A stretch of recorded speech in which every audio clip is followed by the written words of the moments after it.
licença a vocês, como uma boa leonina, eu vou começar falando de uma história que diz respeito a mim mesma. Em 1999, eu estava terminando o curso médico e eu resolvi fazer psiquiatria. Eu resolvi fazer psiquiatria da infância e adolescência.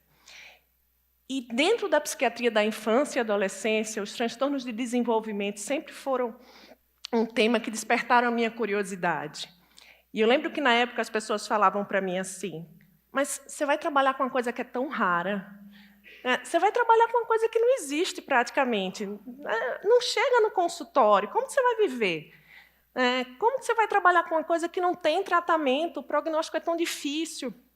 Bom, 20 anos depois, estamos aqui, conversando sobre transtorno do espectro autista. E a pergunta é, por que a gente está conversando sobre transtorno do espectro autista? Por que é importante falar sobre transtorno do espectro autista?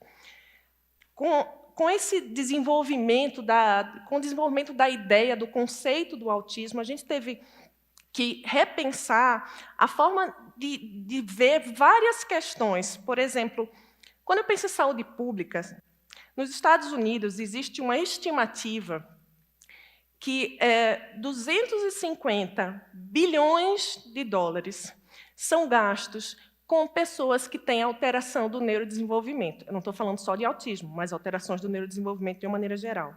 Ao longo da vida, um indivíduo com transtorno do espectro autista precisa de um investimento da ordem de 2 milhões de dólares.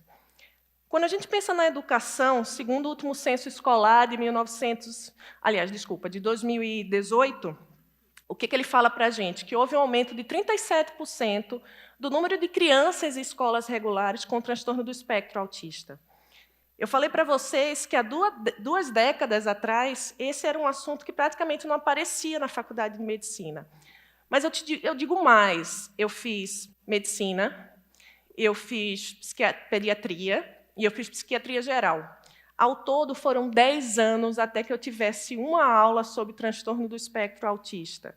O autismo fez com que a gente pensasse diferente a formação de profissionais, não só na área de saúde, mas também em outras áreas, como a área de educação. O autismo tem um impacto enorme na vida dos pais e dos familiares de indivíduos com transtorno do espectro autista. A gente sabe que essa família gasta mais, ganha menos, tem menos horas disponíveis para o trabalho e que, não raro, eles têm mais diagnóstico de transtornos psiquiátricos como ansiedade e depressão. Mas será que o autismo é tão raro assim mesmo? O CDC, que é um órgão americano responsável pelo controle de diagnósticos, em 2018, ele levantou um dado e informou para a gente que 1 em cada 59 indivíduos tem transtorno do espectro autista. A parte de todas as questões no método em que essa pesquisa foi feita, existe um consenso que, nos países desenvolvidos, 1,5% da população tem transtorno do espectro autista, independente de ser diagnosticado ou não. No Brasil, são 2 milhões de pessoas com transtorno do espectro autista. Também acho, mas consenso a gente vai descobrir. E o que acontece? Quando a gente pensa nessa epidemia, existe uma epidemia, por que a gente está tendo esse aumento de diagnóstico? A gente tem algumas formas de justificar. Existe uma parte mais relacionada à questão de a gente tem mais conhecimento, as pessoas estão mais orientadas, o público leigo tem mais acesso à informação, os profissionais conseguem identificar melhor, essas pessoas chegam mais para o consultório, enfim, para o ambulatório, para ter diagnóstico. Mas existem outros pontos que também a gente tem que levar em consideração.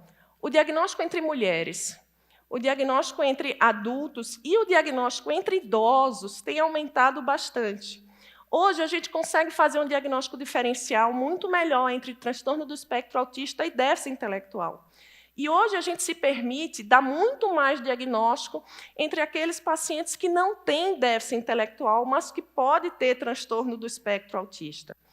Com o nível de conhecimento que a gente tem hoje, os pacientes, os indivíduos com transtorno do espectro autista, eles não ficam mais em casa. Eles estão na rua, eles estão para a gente, e com isso a gente consegue identificar muito melhor. Sobre a etiologia, né, o que causa o transtorno do espectro autista? Na verdade, a pergunta é o que causa os transtornos do espectro autista? Porque, como o próprio nome diz, a gente está falando de um espectro. Existe uma hierarquia que vai desde aquele paciente mais grave, um paciente típico que aparecia nos filmes, né, até pacientes muito mais leves que têm uma vida completamente independente. Como a Patrícia falou, a gente tem causas que são ambientais, e entre as causas ambientais é importante a gente deixar claro que são as causas de ambiente biológico, a gente não está falando de ambiente emocional. As alterações que a gente percebe no cérebro de uma pessoa com transtorno do espectro autista, elas ocorrem muito precocemente. Ainda dentro do útero materno, muitas vezes no momento da formação daquele bebê. E existe também causas genéticas que dão suporte a isso. Mesmo quando a gente não consegue identificar a causa genética, não significa que ela existe. Significa só que a gente não conseguiu identificar o que é. E com pesquisas, por exemplo, como as que a gente ouviu hoje, quem sabe daqui a algum tempo seja muito mais fácil a gente falar que mesmo fatores ambientais, eles agem sob um substrato genético e, a partir daí, a gente tem o diagnóstico de autismo. Como que a gente faz o diagnóstico de autismo? O que a gente leva em consideração para fazer o diagnóstico de autismo? Existe um critério que ele serve para uniformizar, ou seja, se eu dou esse diagnóstico aqui ou se eu dou esse diagnóstico em qualquer lugar do mundo, esse critério tem que ser seguido. Esse critério chama DSM-5. É o Manual de Diagnóstico e Estatística, que está na 5ª edição. Esse manual ele fala de na verdade, 2 critérios e uma observação. Ele fala que você tem uma alteração da comunicação social, que você tem uma alteração de comportamento, e que esses critérios, esses sintomas, eles têm que estar presentes antes dos 36 meses de vida. Qual é a grande questão quando a gente utiliza esses critérios? Qual é a limitação quando a gente pensa nesses critérios? Como eu falei para vocês, as alterações são muito precoces. Antes, a gente falava de diagnóstico precoce antes dos 5. Depois, a gente começou a falar de diagnóstico precoce antes dos 3. Hoje, a gente tenta diagnóstico precoce antes dos 2. E a gente sabe que existe uma pesquisa com o eye tracking. O eye tracking é uma máquina usada inicialmente para o marketing, que mostra o posicionamento do seu olhar, o que é que chama a tua atenção. E hoje isso é estudado com bebês, e a gente percebe que dentro de uma população de risco, ele consegue selecionar aquelas crianças que têm maior ou menor risco. Se a gente fala, então, de um diagnóstico cada vez mais precoce, eu não posso usar critérios que me limitam a crianças com mais de 2 anos. Um dos critérios tem a ver com a linguagem, isso se desenvolve melhor depois dos 2 anos. Um dos critérios tem a ver com a interação social com pares. As crianças entram na escola e lidam com os amigos depois dos 2 anos. O que a gente tem pensado do ponto de vista clínico para tentar melhorar? Existem 2 coisas que cada vez mais são estudadas quando a gente pensa na clínica de transtornos do espectro autista. Uma chama ritmo. O ritmo é aquele relógio que a gente tem dentro da gente. É aquilo que te diz que está na hora de comer, que está na hora de dormir, mesmo sem você olhar no relógio. A gente sabe que em pacientes, em indivíduos com transtorno do espectro autista, muitas vezes a gente tem alteração de ritmo. Falar é um ritmo, eu falo, você escuta. Existe uma troca, dormir é um ritmo. Muitos outros ritmos, como a liberação de hormônio, como a liberação, inclusive, daquelas substâncias que controlam a inflamação que a Patrícia trouxe, tem a ver com ritmo. Um outro ponto é a parte sensório-motora. Muito precocemente, também a gente observa alterações na parte sensório-motora. Eu estou aqui com vocês, eu estou recebendo estímulos de todo o ambiente. Se eu detecto um problema, se eu percebo, por exemplo, esqueci o que eu ia dizer, o que eu faço?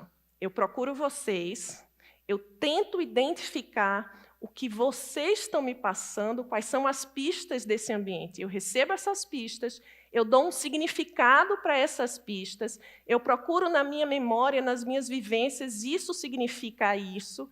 A partir daí, eu estabeleço objetivos. Bom, eu esqueci, então eu tenho que dar um jeito nisso. Quais são as minhas possibilidades? Eu posso contar uma piada, eu posso enrolar vocês dizendo que eu esqueci, eu posso simplesmente sair correndo. Eu faço uma seleção de qual é a melhor ação e eu dou uma resposta. Essa resposta normalmente é motora, é a fala. Todo esse processo parece muito simples quando eu conto para vocês, mas ele envolve funções como, por exemplo, a atenção compartilhada, a atenção dividida. Eu tenho que prestar atenção a mim, eu tenho que prestar atenção à placa, eu tenho que prestar atenção a vocês. Essa capacidade que eu tenho de dividir minha atenção é muito difícil para quem tem transtorno do espectro autista. Por isso que o número de estímulos, muitas vezes, consegue desorganizar esses meninos. Uma outra coisa que é importante chama planejamento motor. Quando eu resolvo, por exemplo, dar um passo, eu preciso saber qual é a força que eu vou pôr nesse passo, como que eu vou organizar o meu corpo nesse espaço, né? O que eu tenho que fazer, qual é a distância do chão. E essa resposta, esse planejamento motor, muitas vezes está comprometido em quem tem transtorno do espectro autista. Quando você pensa num bebê, por volta dos 9 meses, quando você pega a colher com a papinha e oferece para aquela criança, antes mesmo da colher chegar à boca, o bebê ele já tem um tônus basal, é como se ele se preparasse, ele adivinha o que você vai fazer e ele prepara a musculatura para receber aquela comida. Então, todo esse planejamento, a gente sabe que no transtorno do espectro autista, isso está comprometido. Esses critérios que a gente utiliza, eles são o pico da montanha de gelo. A parte maior está submersa e a gente não consegue enxergar. Esse comportamento ele é fruto do desenvolvimento daquela criança, da idade, do gênero e também das comorbidades. O que são comorbidades? São os diagnósticos que vêm junto com o autismo. No autismo e em outros transtornos psiquiátricos, o normal é ter diagnóstico associado. Você tem uma criança com TEA, que tem epilepsia, que muitas vezes tem déficit intelectual, que tem uma síndrome genética. Por isso que cada criança com autismo, cada indivíduo com autismo é só um indivíduo com autismo. A gente até tem critérios básicos para uniformizar o diagnóstico, como eu falei para vocês antes, mas existe uma variação muito grande. E aí vem o nosso maior desafio. Como que a gente vai tratar algo que a gente não sabe exatamente o que causa? Como a gente vai tratar algo se eu estou falando para vocês que cada um dos pacientes apresenta sintomas diferentes?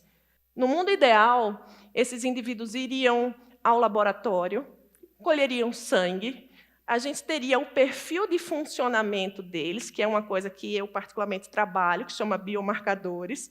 Então, a gente teria o perfil desses biomarcadores do ponto de vista inflamatório, do ponto de vista imunológico, do ponto de vista neuropsicológico. O ambulatório onde eu trabalho, no Proteia, o foco principal é refinar o diagnóstico. Lá, a gente tenta estabelecer subgrupos de funcionamento, para que, com isso, a gente consiga mais tarde, até um tratamento mais direcionado. Infelizmente, isso não existe. E aí, o que a gente faz? A gente trata o sintoma. Se o sintoma é irritabilidade, a gente trata irritabilidade. Se o sintoma é desatenção, a gente trata a desatenção. Mas é importante a gente lembrar que a gente está tratando um sintoma atípico em alguém que tem um transtorno atípico. Por isso, a apresentação clínica e a resposta ao medicamento não é sempre a que a gente espera. E é importante, nesse momento, a gente ter uma relação de confiança com os pais para poder explicar isso, para poder dizer, olha, esse é sintomático, mas existe um outro que, talvez, pensando numa comorbidade, num diagnóstico que vem associado, a gente consiga tratar da melhor forma. Mas o mais importante, o que precisa ficar claro, é que não existe tratamento específico para o transtorno do espectro autista. A melhor forma de tratar o transtorno do espectro autista é de uma maneira não medicamentosa.